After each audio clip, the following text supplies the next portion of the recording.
മുത്താപ്പി കഥകൾ. കളിക്കാം, ചിരിക്കാം, പഠിക്കാം. മുത്താപ്പിയുടെ വീട്ടുമുറ്റത്ത് ഒരു പേരമരമുണ്ട്. ഒരു ദിവസം രാവിലെ മുത്തശ്ശിയാണ് ശ്രദ്ധിച്ചത്. അതിലതാ നന്നായി വിളഞ്ഞ് കഴിക്കാൻ പാകമായ ഒരു പേരയ്ക്ക. മുത്തശ്ശി അത് പറിച്ച് മുത്താപ്പിക്ക് കൊടുത്തു. അങ്ങനെ അവർ രണ്ടുപേരും പേരയ്ക്കയുമായി വീട്ടിലേക്ക് നടന്നു.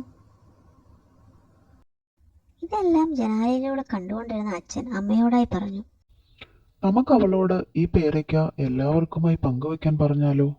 അതെന്തിനാണ്? ഒരെണ്ണമല്ലേ ഉള്ളൂ, അത് അവൾ കഴിച്ചോട്ടെ. അങ്ങനെയല്ല, ഉള്ളത് എല്ലാവരുമായി പങ്കുവെച്ച് കഴിക്കുന്നതാണ് നല്ല ശീലമെന്നത് അവൾ മനസ്സിലാക്കട്ടെ.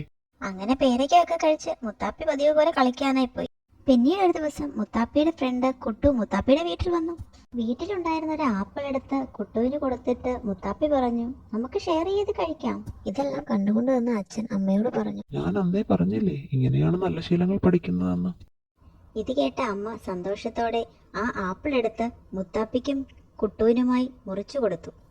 അപ്പോൾ കൂട്ടുകാരെ, ഇന്നത്തെ ഗുണപാഠം കേൾക്കണ്ടേ? നല്ല ശീലങ്ങൾ വീട്ടിൽ നിന്ന് തന്നെ നമുക്ക് പഠിച്ചു തുടങ്ങാം, അല്ലേ?